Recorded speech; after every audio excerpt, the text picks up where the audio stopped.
Okay, great. I just pressed the record button there, Amy.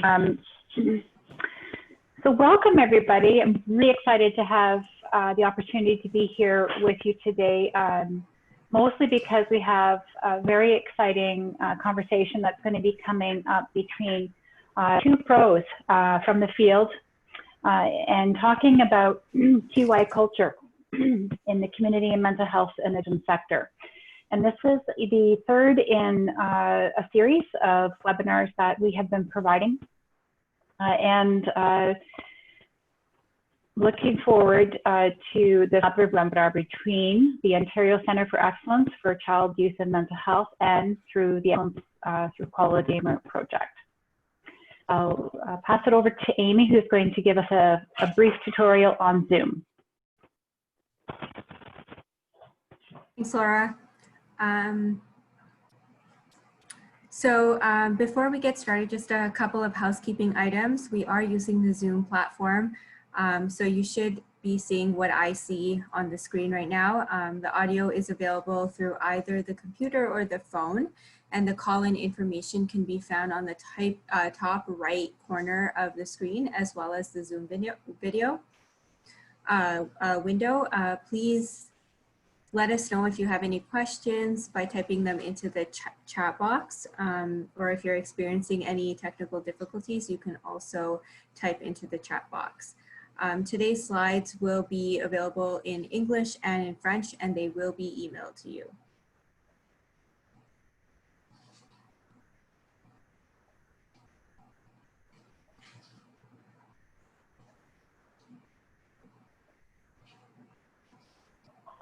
So on the next slide.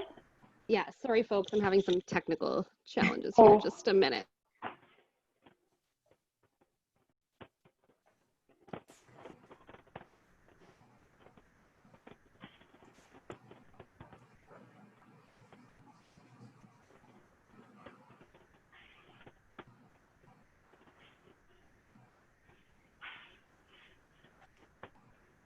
Oh, so just as I was saying, that the chat function is on the right side of your toolbar, and you can type your questions in that feature. Okay, sorry about that, folks. It looks like I've got it figured out now. So we're also going to be using Poll Everywhere as a way to kind of involve everybody in the conversation. So in order to kind of join Poll Everywhere, you can open up a browser window on your computer or your phone, and you'll type in pollev.com, as you can see there. And then where it says username, you'll type in Tara McFadden 909. And I'm going to give everybody a minute or two to kind of get connected. We have a couple of things first, so you have some time to do that before the first poll.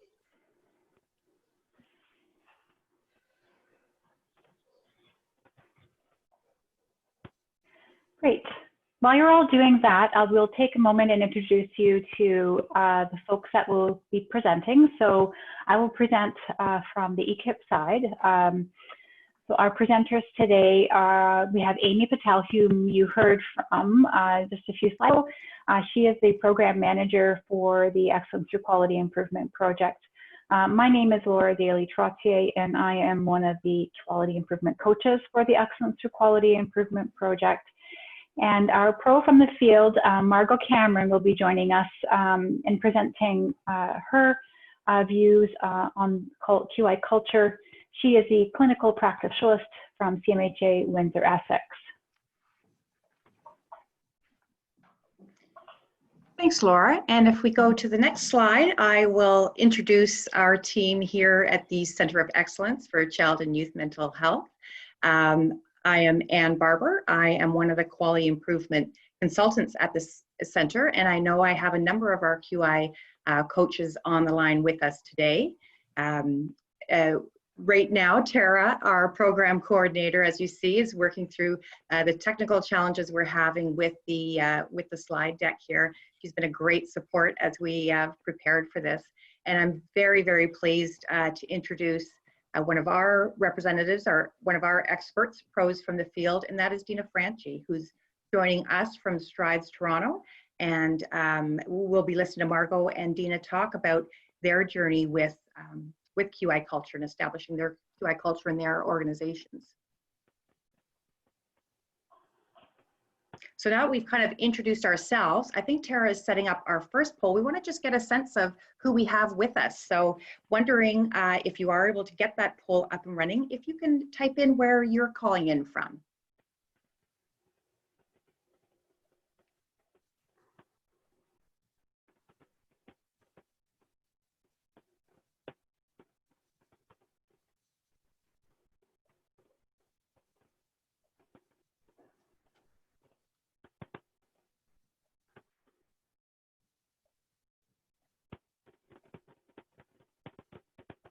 Okay, so Tara is just mentioning that the meeting has disconnected her. So Amy, not sure if you're able to help there.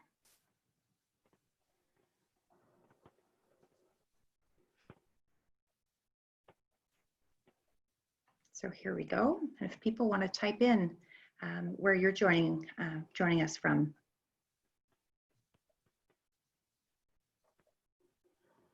So we've got Windsor represented, Ottawa. Oh, we've got some Strides folks, Dina. GTA. We've got Peel here, as well as Niagara, St. Thomas. Pardon me. Got O-Town, Kingston, Kenora. Oh, good. So just as we're kind of, the panelists are representing the four corners of Ontario, I see we've got representation north, south, east, and west. Great. So maybe we can jump into Hamilton Region 2. Hi, Catherine. Chatham-Kent. So maybe if we skip ahead to the next slide. So happy to have all of you here today to talk about QI culture. And I'm going to pass it over to Laura to kind of focus. Oh, we've got BC represented. Victoria, hello. Yes, on the next slide, I'll just run through our objectives for today. So today's webinar is going to focus on getting a conversation about creating that culture of quality improvement and consider the key success factors and potential barriers through the sharing of experiences with our two guest agencies, our pros from the field, Margot from CMH&A Windsor and Dina from Strides. And over the next hour, our hope is for all of you to come away with a better understanding of what it means to foster a culture of continuous quality improvement, learn about some tools and some techniques for assessing culture in terms of both readiness and maturity, and learn about how to integrate quality into your organization and what that might look like in practice. Next slide, please. Just to give you a brief background on the Excellence Quality Improvement Project it's a partnership that's led by Addictions and Mental Health Ontario, CMH&A Ontario, and delivered in close partnership with the Ontario Health and the Provincial System Support Program at the Centre of Addiction and Mental Health. And our aim is we're a small and mighty team who aim to promote and support quality improvement in the community mental health and addiction sector, building capacity for QI. And all of this is to support the sector's existing commitment to provide high quality person-centered care to individuals. And just very quickly from the Ontario Centre of Excellence for Child and Youth Mental Health, I know many of you are familiar with us and the work that we've done over the last, I think we're at about 16 years now, supporting child and youth mental health community-based agencies across the province. So although we're based here in Ottawa at the CHEO Hospital, we support province-wide. Our two big goals are really about mobilizing knowledge. So both existing knowledge as well as new knowledge that's coming out in the field. And we're all about improving quality. So we really provide a lot of support around supporting the agencies provide the best quality care they can for the children, youth, and families that they serve. So you can see here on our infographic kind of demonstrates our most recent strategic directions. So you can see the age ranges that we work within from early years to transition and the different focus areas that the past couple of years we've focused on. Most important for our current work and what we're talking about today is our work specifically directed towards providing capacity building and on-hand support in terms of knowledge and coaching around quality improvement frameworks. At the center, we follow the Lean Six Sigma QI framework. And currently, most recently, this past fall, we've launched our Quest cohort program. And what that is, it is a grant-funded program where agencies from across the province applied, and we had 10 successful agencies that are all working to make improvements in a similar theme area. Our theme this year, our first year, being around care pathways. So that's, Dina has joined us in that capacity as a project lead with the STRIDES team. So really what we do is provide that knowledge. So we do some training around Lean Six Sigma and the QI process, as well as try to help build their QI culture. So working to assess where they're at and helping them focus in and look at ways to improve culture.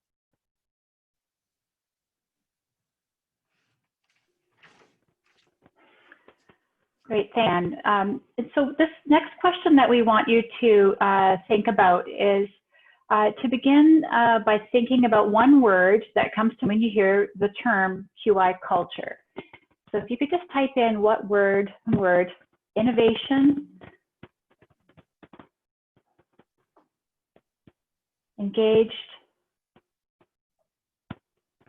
challenging, yes, change, creativity, continuous.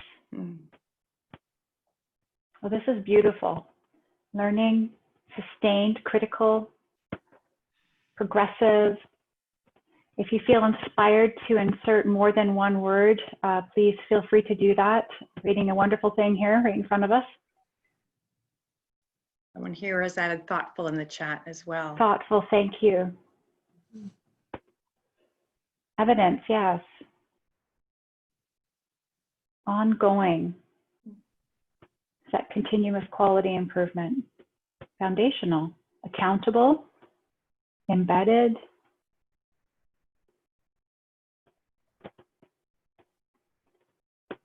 promising.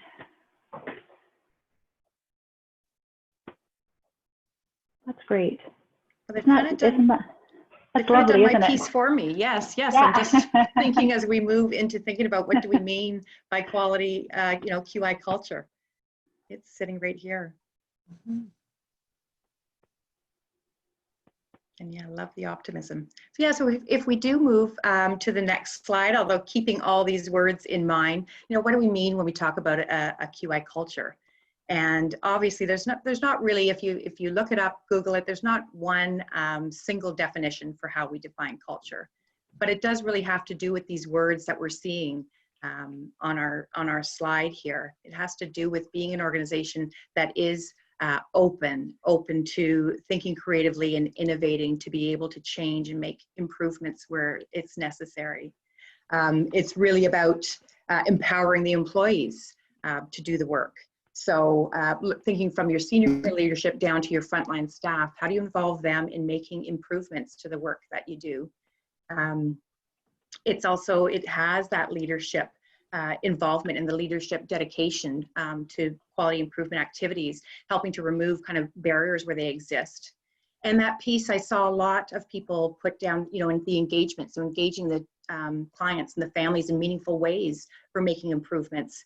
And it embeds the infrastructure. So that's an important part where culture is foundational in terms of, supporting QI work across your organization and regularly using data for decision-making in a very open, transparent way, and looking at issues and working on solutions together. So we'll talk a lot about that. You'll hear Dina and Margot reference, the use of teams across the organization to do that quality improvement work. It doesn't just sit kind of in your, quality department or research and evaluation department.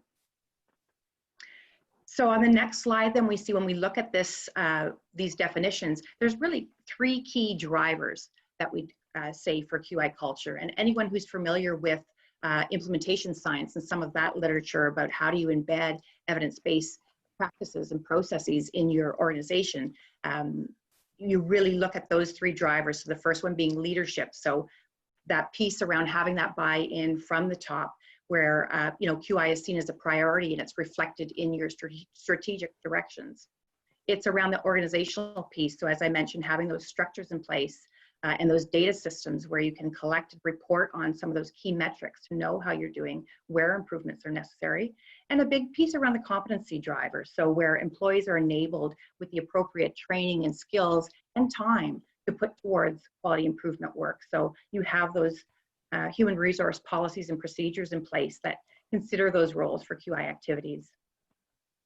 So when you think about those key drivers, then you can imagine the various factors that can act as facilitators or challenges to your QI culture work. You know, if you have competing priorities that are impeding on, even if you've made the space for quality improvement work, what do you do? So probably best to speak to some of those factors, some of those facilitators and barriers, is to turn it over to our guests, our experts in the field that are here. So what does quality improvement culture look like? So I'm going to pass it over now to Dina to share a bit of her experience and journey.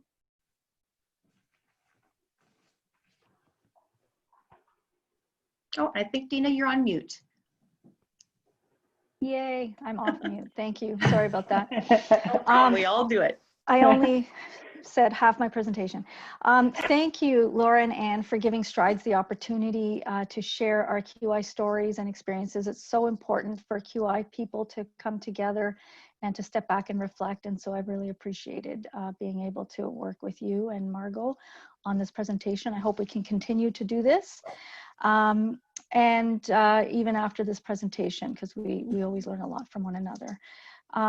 My presentation, I have a few notes here, just a little bit about Strides Toronto. It was created out of an amalgamation between Aisling Discoveries and East Metro Youth Services just earlier this year. The organizations have been serving children, youth, and families in East Toronto for more than 40 years, and collectively, we provide a range of services and programs, including community counseling, family counseling, residential treatment, infant and child treatment, early intervention and prevention, individual and group services, day treatment, respite and after-school programs, as well as autism treatment and services. We serve children, youth, and families from birth to 29 years of age. And so we're really excited to be able to offer services across such a broad continuum of need in the community. On the next slide, our organization is accredited, and now as Strides Toronto, we have about 350 staff working with us. Strides Toronto is also the lead agency for infant, children, and youth mental health since 2015.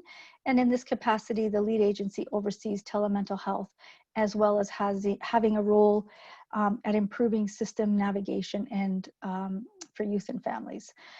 We serve clients through various locations around East Toronto, and for certain programs within schools, hospitals, shelters, and homes. We have 7 locations, and we deliver services in the community as well as through our residents.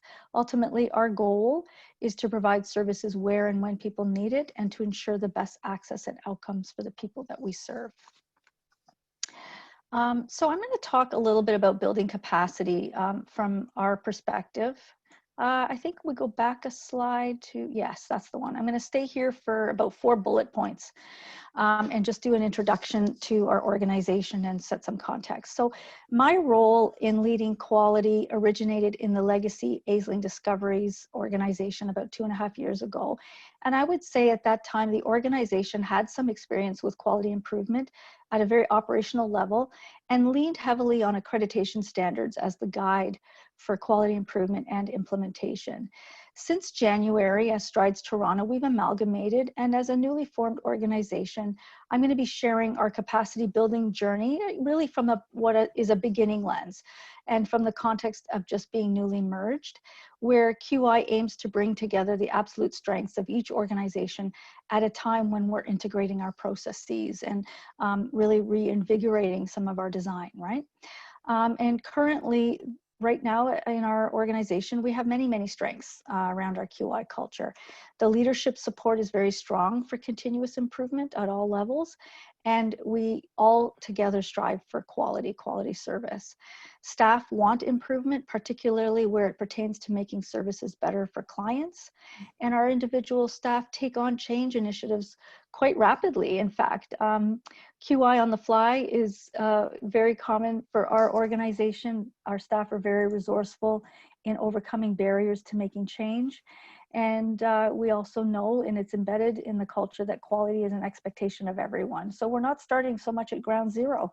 We have a great foundation that we're building on. The next phase for our organization then is, I'm still on the intro, so you can go back. don't worry, I'll tip you. The next phase for us as an organization is to come to a shared understanding about how improvements are made as an organization. So to prepare ourselves for this, we're coming to realize that to have a quality culture, you also have to embrace a bunch of other things, like a culture of measurement, or at least a culture that has enough curiosity to seek evidence for change. And so by being deliberate about how we improve and how we measure, means that, and having those as the hallmark means that we're not seeing every change as necessarily an improvement. And so change is not change for change's sake, but improvement is measurable. And so that's a big shift in mindset for us. And so with those big ideas in mind, I'm going to move to the next slide and talk about how we're building capacity for quality improvement. So at a high level, we have a department. It's the Department of Strategy, Quality, and Planning. We have a dedicated director, which is my role, and Allison McAndrew, who is an evaluation and quality coordinator. So we have two dedicated resources. Both members of this team come with some experience in healthcare research and quality, and we bring lessons learned from the health sector, which has been on the quality and evidence-based practice journey for a couple of decades now, maybe even more. So we feel like we can kind of gauge where the organization is in terms of its journey through quality improvement. The mandate of the department is to evolve our culture of client and family-centered care to one that continuously raises the bar toward excellence. So we have a vision statement, and it has to do with excellence and raising the bar for our children, youth, and families. Our mandate in our department then moves us away from the static notion of quality as something that is achieved, like in accreditation, to one that is dynamic and ever-changing. The team is also responsible for accreditation, strategy, planning, performance measurement, risk, privacy, and communications. And just at the bottom of the slide, I just want to highlight, I won't go through detail, that we use principles and core principles in our work. We try to magnify those principles when we do our project work, when we talk about quality improvement. And so those are some of the core values that we bring to all of our projects when we do our QI work. And so I will move on to the next slide. The first thing that we did coming into an organization at the state of readiness that it's in was to develop a quality strategy. This is a big picture providing a blueprint that marks the journey. And the reason we did this is because we noticed that there were a lot of different definitions that people had floating around their heads around what quality was and what it meant to be quality oriented. And so bringing the leadership team and the board on a common pathway or journey for understanding quality and quality improvement and the commitments involved was one of the first things that we started off looking at. So we have a quality strategy. The clients and families are at the heart of it. We aim for quality every client, every time.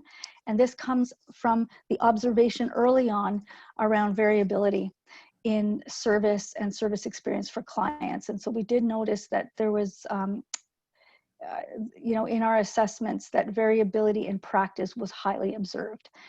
And I'm just looking at the chats in case anybody's trying to communicate with me. So we put that as one of the vision statements, that it had to be every client every time, and that variability was actually the thing we're going after in making our improvements. Another starting point was to associate effectiveness and quality with evidence and evidence-informed practice. And so you'll see later in the slides that one of our first projects this year, like one of our main projects, was around investigating our evidence-based practice programs. And I guess that we should move on to the next slide, and so we'll continue. Okay. Maybe I'll just make sure, as we look at this, setting ourselves up for success, we have, as a newly merged organization and early in its phase of, in its journey, we look at setting up the organization for success. And so even though in our quality strategy, we have a lot of work around what it means to be a quality-oriented organization, we also believe strongly in the infrastructure that supports and sustains quality. And so in this slide is an emphasis on not only the leadership, which we've already talked about, but some of the other infrastructural pieces that we feel relates to the sustainability of quality. And so it's not just the doing of quality improvement, but it's the ability for the organization to sustain quality improvement. And we look at it from the perspective of setting ourselves up for success.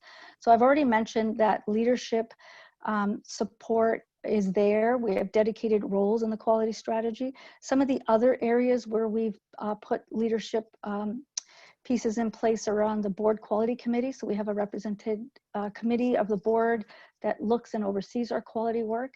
We're in the process of putting together an internal quality committee, and we quickly identify informal leadership opportunities through our change champions. These would be clinical or service leaders who really want to see change happen, and we help and enable their visions to come to life when they want to see change. And so we work with clinical service leaders on an as needed basis. The next piece is the IT and data systems. The current state, we've done a current state assessment because we were newly merged. We looked at all of our databases, and we look at how staff are importing, as well as the capacity for reporting and analysis. So we did a little bit of a needs assessment around our data systems, and we learned a whole bunch of things. One is, how nimble is our system, and what would it take to move our reporting systems that are typically annual or quarterly into more nimble metrics and feedback systems. And so we look at the task data that's entered on a daily basis and what that journey of that task data needs to take in order to become actual metrics, measures, and KPIs. And so we've included IT and data systems in our capacity building and making sure that we have the infrastructure at that level to improve our observations of our performance. The other piece that you might be asking at this point, because I probably have, in this slide two or three, I've been talking a lot about measurement. Why do I focus so much on data? And why are we talking about data and measurement when we're building capacity for QI culture? And the answer, I would say, is that data engages people in QI. And that comes from the experience that I've had in some of my other work. We know that measurement sustains QI. So data engages people, and measurement sustains the whole effort. And without having nimble, timely data, what you'll end up having is disaggregated quality improvement projects that you want to build momentum around, but eventually the measurement system can't keep up. So we currently build in needs around our data management as part of our quality improvement infrastructure. And we know that timeliness helps prevent us from losing our audiences, basically. And so we want to make sure we always have data in our back pockets ready to go. And we're not so great at that. And that's why it's in the strategy, and that's why we pay so much attention to it. I'm going to talk about a little bit of, this is like one of my biggest slides. So you can go back. We're still on the last slide. If you just go back, and I'll let you know, we're setting ourselves up for success. It was the work related to data and measurement improvement where we discovered something about our intake process. And so this is sort of QI in practice. So while we're building our infrastructure, we were looking at our data and our data management process. We were building our redesigning our permissions and looking at our business intelligence metrics, et cetera. And that's when we started to see things in our intake process that weren't exactly how we thought it was going. And we could see all of this in the data without seeing intake up close.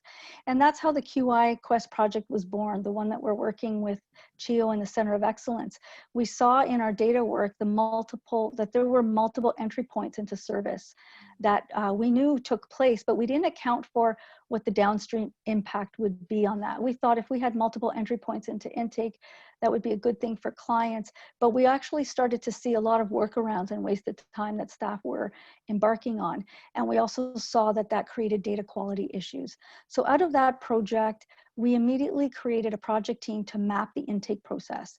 And so we did a very detailed process map from the point in which a client calls the organization to the point in which referral to service is made, and all of the touch points and all of the pieces where staff are involved and engaged, and what that client experience might look like, what that feels like to be the client going through intake.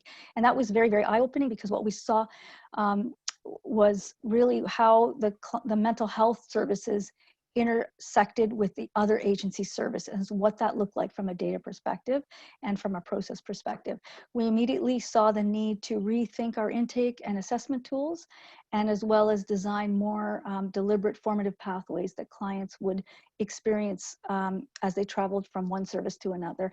And so this is how we met, Anne and the QI Quest team and the coaches, was through this project. And so I just wanted to make reference to how it all kind of works together, and you end up finding things that you weren't expecting to find. And so that was a really great opportunity. And so lastly on this slide, we consider the redesign of core practice and processes as a critical success factor in setting up our organization for success. And so now for implementation on the next slide, what does this look like, really? So I described a little bit of the success factors that we consider critical. From an organization perspective, we are one that's very mature. We value quality improvement. We are very successful at accreditation. We have a long history of offering services, so we're not new kids on the block at all. And we're very good at just getting things done.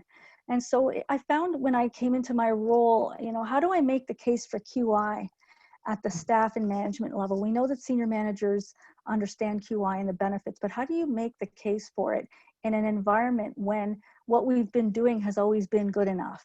And one answer to that, the way I approach that, is to say that sometimes good enough just isn't good enough. And anyone can be a leader and have a QI lens. You don't have to be a formal leader to have that perspective. There are times when good enough just isn't good enough, and we want to do better. We also know that maybe we're only good enough because we don't know really how to do better. We don't know how to be great. And so what we're doing in our quality improvement leadership as QI leads and specialists, and even what CHIO is doing, the Center of Excellence, is showing organizations how to be great, and teaching us how to be great and giving us the tools that we need. So what I would say is the moving people forward in an environment where things have been fine as they were, I like to think about it as a frame and a canvas. The frame is designed to create the structure so that we have deliberate QI initiatives. We have a project management approach. We use Lean as our guide and Lean methodology. And we have a way of changing and the way that our organization accepts change and the tools that we use to accept change and make change. And then we also have a canvas, which is really like painting the commitments around raising the bar. The canvas is to say our internal expectations change. With the right structures, we can and will do better. And some of the examples around raising the bar that we've used is we've sent staff for training around yellow belts through the QI Quest, but also in other opportunities, staff have had Lean training. But what we want to do is now build and help them achieve the next level of belt. So anybody who has white will get yellow, yellow will get green, and just building capacity that way so that the expectation is you're actually going to use the training that you've got because you're up for the next round and the next belt training. We're going to try that model. And also looking at building in things like quality improvement plans and making sure that QI plans are a formative part of the organization and that we continue to improve on our ability to develop those plans. And I think I can just, and then we have norms. I think we'll all talk about norms informally, but really important to make sure you're paying attention to norms. And so we value client-centered care, open, honest communication, and transparency. And we bring all of that to bear when we do our projects. And so we can move on to the next slide. And they were asking, I was asked to talk about some of the challenges and to comment on challenges. So maybe these are not too unfamiliar to you. All organizations probably have similar concerns about measurement and engaging and communicating. I would say if I were to land on one, it would be the fact that quality improvement moves at a slower pace than what people would expect. And I think that if you would be an organization that doesn't have dedicated QI people and you think, why, you have 2 dedicated people in QI, why would it go slower? It should go faster. I think what we forget when we invest in the resources and dedicated roles is that when you embrace sustainable quality improvement cultures, you're also embracing a bunch of other things like a measurement culture, a rigorous methods culture, a group learning culture where you're sitting and reflecting and learning together. You're enhancing your collaboration. You're making what was not transparent, transparent. And that makes for a very interesting mix of additional skills in addition to QI, technical skills. So I would say that, you know, in a grab bag summarizes one of the challenges is that we're very thoughtful. And I think I saw some of that in the diagram in the beginning from your poll, to be thoughtful, deliberate, and also responsive. When change needs to happen, you want to be able to bring people on board and use the tools in a skillful way. The last piece on this slide before we move on, I would say maybe the highlight would be this quote that in my reflection on challenges, how do you summarize your challenges? Well, QI has a very technical aspect to it. And when we apply it and we take our green belt training and we learn, it's very logical and empirical. It has a methodology behind it. And I would say that's the easy part. The culture is the trickier part. So the QI specialist is like the sailor, the culture is like the sea, and you really hone your QI technical skills when you're at sea, when you're doing it. And that's why when you're doing your green belt training or you're getting any of this advice, or it's always best to be in it and doing it. And as messy as it is, you're definitely honing your skills. And so do not delay, start, and you will learn lots. And I'll move on to the next slide. We're coming to the end and I hope I'm on time. Finally, we can talk about some of our gains and our successes. We've just a list there of some of the QI projects that we've worked on over the last year and a half, very proactively looking at our evidence-based programs and ramping up around those and making different practices normative around evidence-based. We've ramped up on our measurement and understanding of measurement. We've gained commitment at the leadership level on understanding that it's necessary to have an approach that the organization uses to improving programs and services. And we've also had more traction on the quality strategy and bringing it to life. And so that big picture, now people reference it and make use of the boxes in the quality strategy. We're also building some tolerance for the acceptability of measurement, and that measurability is a key driver for sustainable quality improvement. So investments in data are being asked, and those are where I say in the quality strategy, those commitments need to be at, you know, we need to make commitments across the whole strategy in order to sustain that client-centered quality care, best service, every client, every time vision. And last, I can say that we're really excited about the QI Culture Maturity Assessment Tool. We are getting ourselves organized around how to deliver that and how to implement that at Strides Toronto. And I would say that we are using this as a way to connect directly with staff and to begin the dialogue. So far, a lot of the quality improvement work that we've been shaping has been around the leadership team and building capacity and leadership, and bringing them along in terms of understanding the quality strategy and all the pieces and practicing some of the norms and rules of how we work with them. And now we want to reach out to staff and we want to engage staff in quality improvement. And we think that this tool is going to be a great way to do that. And I think Anne's going to talk about it later, so I'm not going to delay. And also looking forward to just launching the quality strategy at the staff level through that tool. So I am going to say thank you for listening, and we have time for questions later. And right now I'm going to introduce Marla Cameron, clinical practice specialist, and she will share with you the QI journey for CMH&A Windsor Essex County, along with her pro tips from the field in adult mental health. So thank you. So thank you so much, Dina, for that introduction, and thank you to Laura and Anne for inviting me to be part of this day. I'm thrilled to be able to tell you about the CMH&A Windsor Essex journey towards quality improvement. And here in Windsor, the CMH&A branch started in 1971. And although CMH&A was founded in 1918, it took a long time to get to the Windsor Essex region. There's now 135 branches across the province. And we started very organically with a handful of staff, and now have an organization of about 200 staff.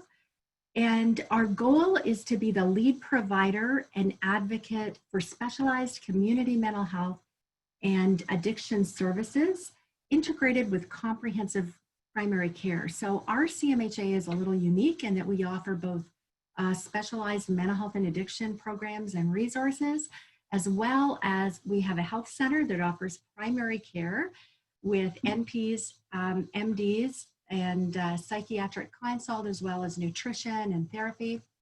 And then we have our Soul Focus project, which is a branded original project here in Windsor, Essex that you may see rolled out across the province, but it looks at mental health awareness, education, advocacy, health promotion, and fundraising, and they do a terrific job. So when you look at our clients and who do we serve, anyone 16 years of age and up in Windsor, Essex, who has moderate to severe mental health and addiction concerns. So we're really trying to focus our attention on the moderate to severe. We have other resources in the community for the mild to moderate. We do offer programs in the early intervention psychosis for individuals 14 years of age and up. And our children's bereavement program is preschool through adolescence. And occasionally, based on capacity and issues in the child mental health sector, we have supported other adolescents with mental health concerns as well. So if we look at the core services, it's quite comprehensive. And that's the next slide. It just gives you a sense of the breadth of and range of services that we offer. And I'm not going to go into detail for time related to those, but just to say that we're really trying to offer one-to-one and group programs that meet a wide variety of needs of individuals in terms of mental health and addiction, as well as primary care. So not all the clients who get services for mental health and addiction are members of primary care.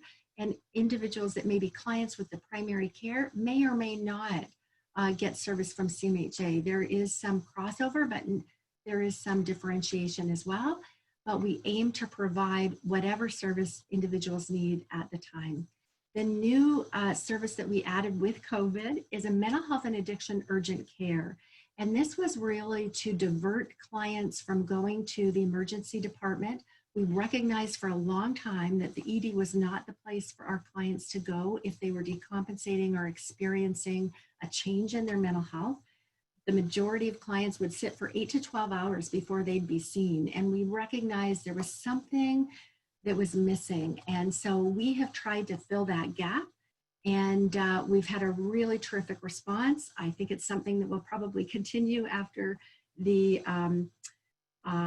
pandemic is over, but we're finding that we're receiving clients who may be noticing an increase in symptoms related to their mental health, or maybe it's someone who's talked to a GP but never seen a psychiatrist, or it may be someone who can't get a hold of their psychiatrist and needs some additional support.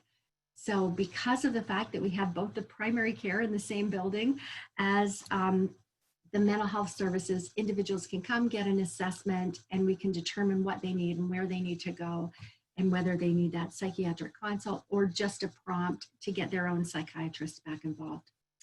So if we look at our quality culture here at CMH&A, I would say we got a real jump start about 5 years ago with a change in leadership, and Claudia Denboer came to us from a background with Cancer Care Ontario and as a director with Windsor Regional Hospital.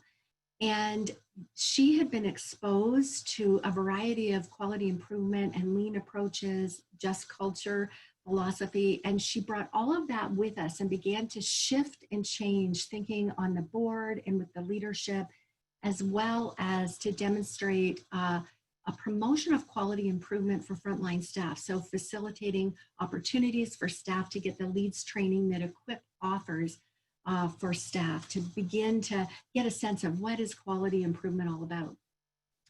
And in 2018, Claudia went to the Monk School of Business at the University of Toronto and participated in an experience-based co-design course that was for profit and nonprofit organizations.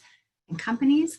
And that really shifted her thinking about redesigning our programs here. So in the fall of that year, we got together with clients and family, frontline staff, managers, leaders, board members to participate in an experience of mapping out the client journey and looking at what is the entry point into the service, what is the journey like, and what does recovery look like.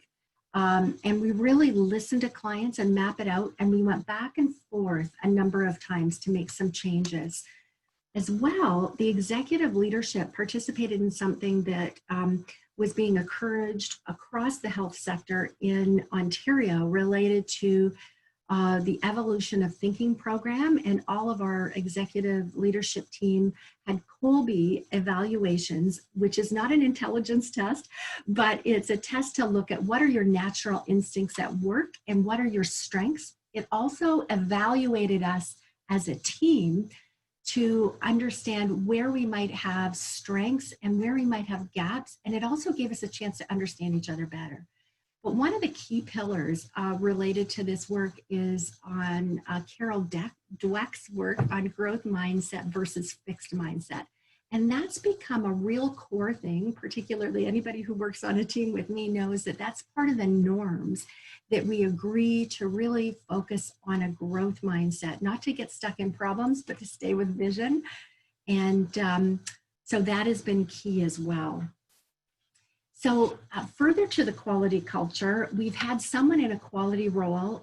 It was previously a leadership role that involved management of staff.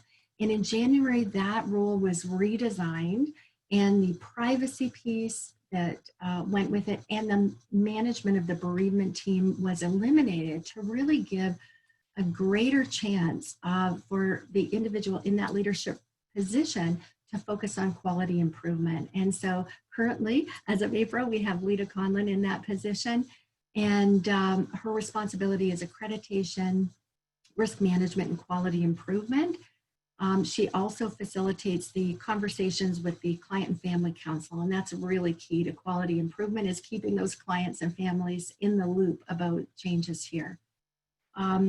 So if we look at the next slide, it really considers, when I came, I recognized that although there was some data use here and evaluation, there wasn't an orientation to thinking about outcomes.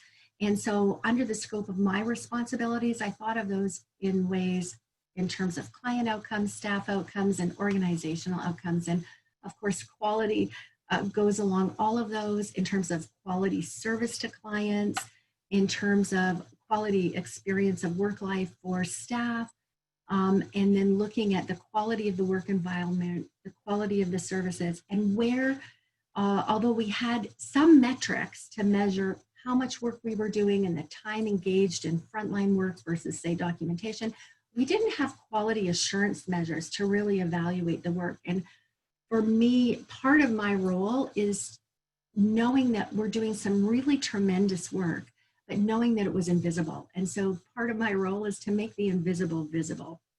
And so one of the ways, as Dina mentioned, was having the metrics and the measures to do just that. So that was really key. So our first experience with E-QIP was with our bereavement team. And so that's, I think, on the next slide. And we, although we're just approaching our 50th birthday as an organization next year, we have had a long history of providing bereavement services in the Windsor-Essex area, about 35 years. And there was a lot of pride and investment of staff in the provision of that. And we recognized that we had a long wait list, limited staff, and that the environment had changed from the time that we first started 35 years ago. And we really felt the program was due for an evaluation and to consider how we might redesign to better meet community needs. There was tremendous resistance about this. And I would have to say, you know, for many challenges in organizations, staff's first response is we just need to hire more staff to do the work. But we really felt we needed to evaluate and consider it in terms of the stepped care model. And in line with how we consider ourselves for moderate to severe mental health and addiction concerns, we know that we don't have to provide the entire staircase. We just have to provide the steps that we're responsible in that moderate to severe range.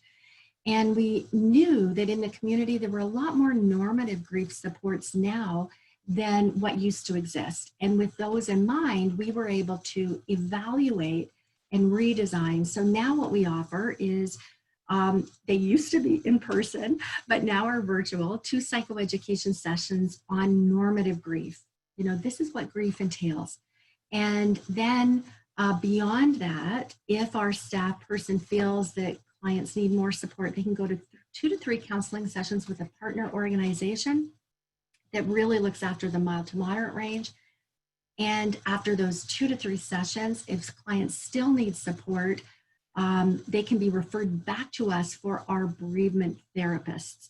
And the criteria for that involved introducing psychometric tools, so the prolonged grief tool and the GAD-7 and the PHQ-9 are part of what helps to develop that acuity. So redesigning the program, changing the services, adding the psychometric tools were all part of the quality improvement. And that really continued after E-QIP was involved. So this slide and the next one really just show you, the X's show the evaluation that we did of where we were at the time that the bereavement E-QIP started. And the check marks are where we are now, about 3 years later, 3 years into this quality improvement journey. And you can see that there's been some movement on the environmental factors, or I should say the organizational factors, the team factors, and some of the client factors related to this, and end user participation. So this current project, I'll try to go really quickly, had to do with my observation when I first came less than 2 years ago and noticed that we had a great HR orientation, but very little clinical orientation for staff. We had a diversity of staff with a wide variety of educational backgrounds. And then, you know, we at times over the years have had an orientation, but then in the last few years, the hiring was less, and it would really be based on the individual manager and how much investment of time they would give to the staff person. There was no standardization.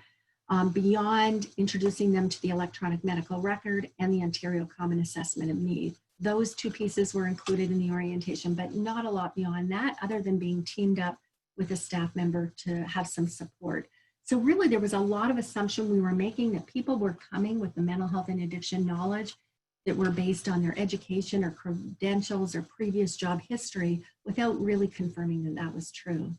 So you will see that E-QIP came to the rescue for us again, and in that next slide, and just really helped us to hone in.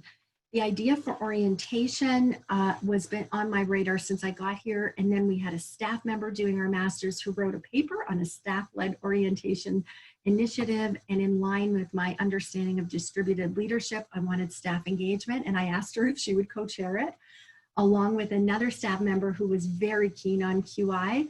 And so Carrie and Evelina have facilitated that whole chairing of that committee. And we started out thinking, is it orientation or is it something else?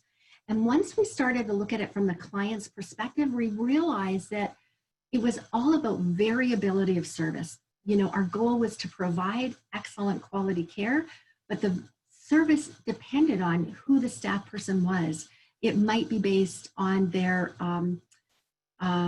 understanding of what evidence-based practice is. And we recognize that staff are working to the best of their ability, but it may not be evidence-based or current to the standard of excellence in the mental health and addictions field. And when we looked at the Ontario Perception of Care survey, only 51% of our clients strongly agreed that our services help them with our life challenges. So that really is what drove us through this project. So to get to the aim statement was the next piece, and I think the final slide.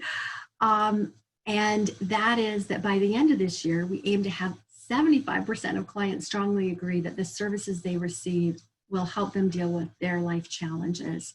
And so we're looking for changes on that Ontario Perception of Care survey, particularly number 30, but hopefully we'll move some of the others. We're looking at a survey of staff who experienced the orientation process, and it's going to be used both with new staff as well as with staff who are changing programs and moving from one role to another. We created the original matrix for the intensive case management group of staff because that's the largest, but we will be tailoring it to all the other roles in the organization, whether MD, NP, therapist, justice, early intervention. So we have completed a small scale PDSA just last week to look at it, and we had some really good feedback. So it's in the process of refinement, but it's been just a really terrific journey. And I think what E-QIP helped us do was really look at it, the challenge that I perceived as orientation from the client perspective, and it took us to realizing so much more. So thank you very much. I know we're almost at the end. I apologize. Isn't that exciting how we can move through an hour so quickly, and really appreciate the conversation. And yeah, thank you so much, Margot. Thank you, Dina. We do have 4 minutes. So this is how I'm going to roll this out. We have quite a few number of slides left. We do not have time to go through them all. What I will highlight for you is that we have the QI readiness assessment and the QI maturity assessment tools that we will make sure that everybody has access to. If you receive that information and you want to touch base with us about it, please do that. But I really wanted to provide the opportunity, so 3 minutes for Dina and Margot to answer questions that are coming out of the chat box. Or if you feel compelled to unmute yourself, please do so. For those of you that would like to stay on a bit longer and have a conversation, I'm going to go out on a limb and say that we would be happy to have that conversation with you for a few more minutes afterwards. And then at the end of the slide deck, I'll just also flag that there are some resource slides in there as well. So I encourage you to look at those after when you receive them later today or tomorrow morning from us. So I see questions. So great work from both presenters. So Rishi is asking, what were your main challenges with respect to QI as you merged two agencies? Well, I would say that we haven't finished merging. We've just begun. I think culture is one of the, everyone knows that culture and merging cultures is one of the greatest challenges. Both agencies bring numerous strengths and areas of focus, things that are more salient to some are less salient to others.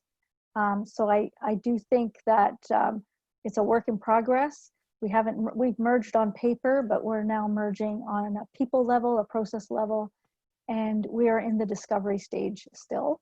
And I would say that culture is probably one of the most challenging. It will be to redefine it as one unified organization.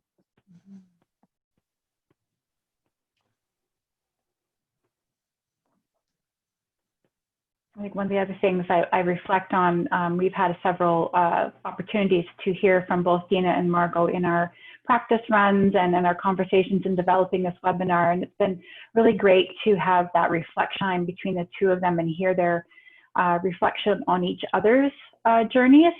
So I was wondering, Margot or Dina, do either of you have any reflections of each other's that you would like to share today with this group?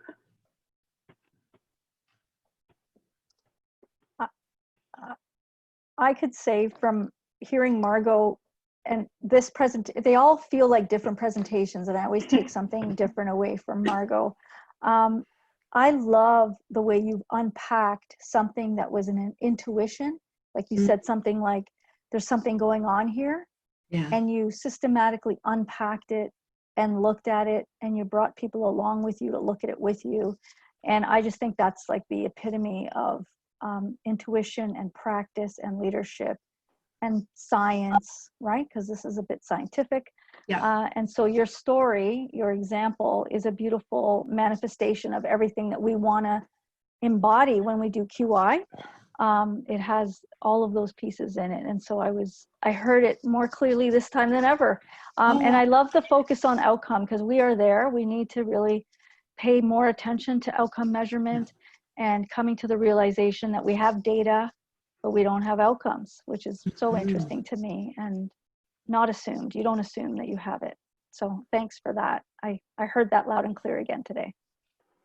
Well, Dina, I would say every time I've listened to you, I've taken notes, and I was thinking about, you know, in our organization, we have program scorecards, and I thought, oh, you know, I wonder if we've ever tied that into quality improvement. And so I love your strategic thinking, and you've really got me thinking, and just your analogies and the whole, like the canvas for the structure, that piece I just loved as well. So thank you. It's just been a pleasure to get to know you and to hear about another sector and hear how you're strategizing for the future there with quality improvement. We're getting there.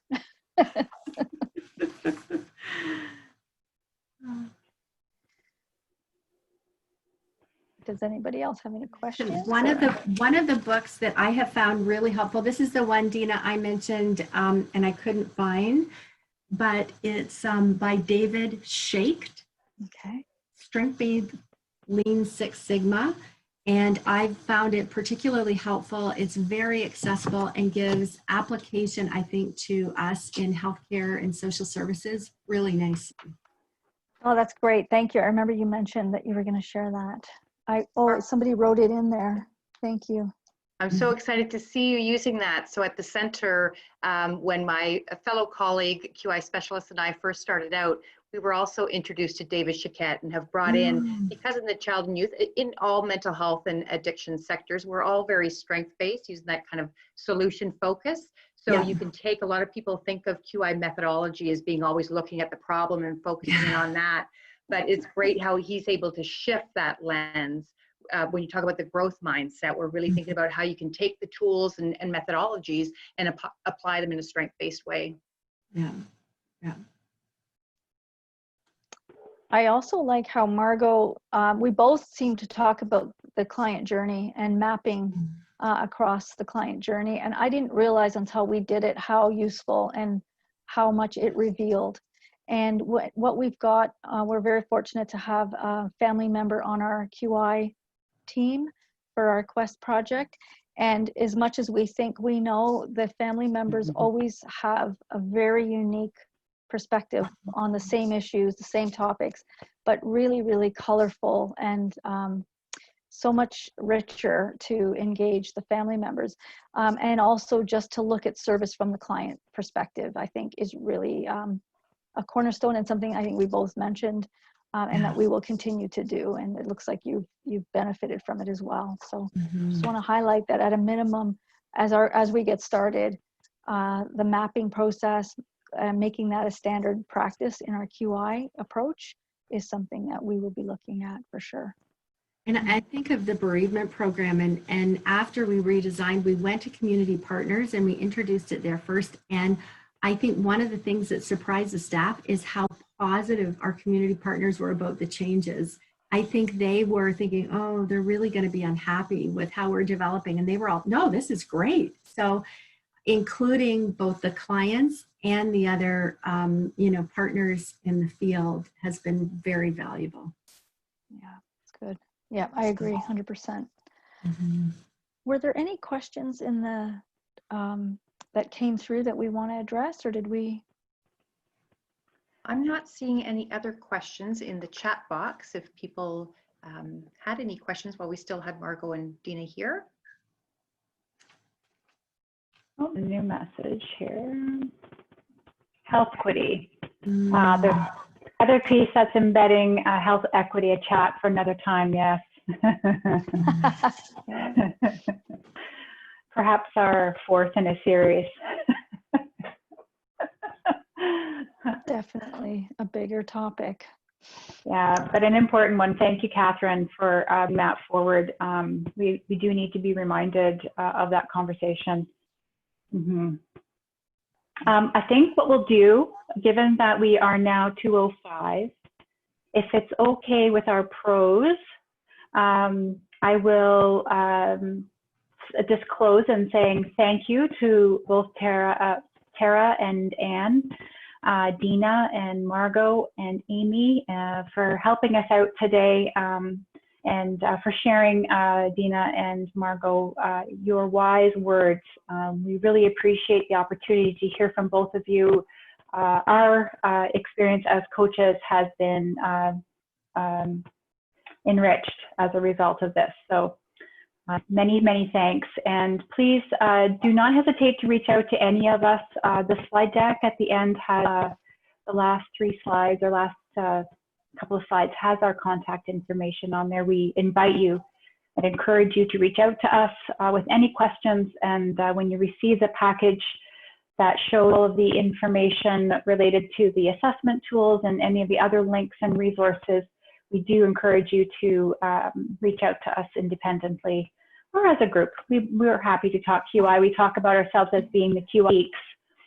So. Yes, exactly. I just wanted to say thanks to everyone for being so engaged as well, as much as we have been in our practice runs talking about QI culture and how you really embed that in the use of the tools. So I wanted to mention too, we will be sending out an evaluation along with the slides. So feel free to provide any feedback. I think we actually do have a space where if you are interested in having more of these conversations, to let us know what you would like to talk about and focus on. So thank you, everybody. Thank you all. Thank you. Thank you. Take care.